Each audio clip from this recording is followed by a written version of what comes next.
Mən sevmək bilirəm, başqa heç nə əzizim. İçində sevda dolu xəzinə saxlayıram.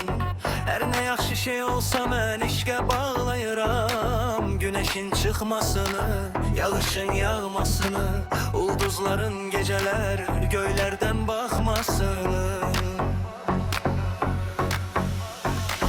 Mən məhəbbət bilirəm, bir də sevda əzizim.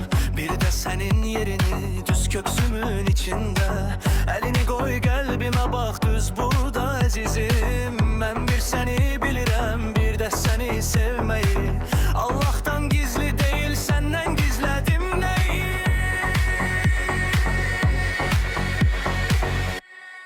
Həsrətində gözəldir vüsalından qat-qat. Düşünəndə hər səni başımın hərlənməyi. Dünyanın ən sərxoşu mən oluram lap bərbad.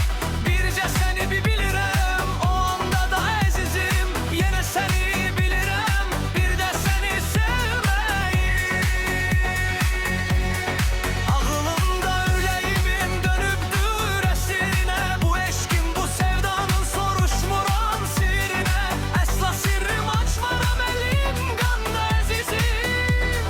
Sirrin özü də sənsən, serin özü də sənsən. Gündə bir yol min cürə, nağıllarda din diləyişən. Sonunda sən olmayan işıqlı yoldan keçsəm, nəyimə lazımdır ki bəzəkli süslü sabah.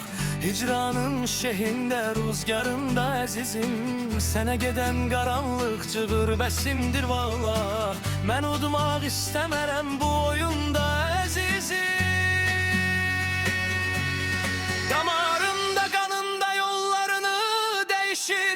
Görüşün arası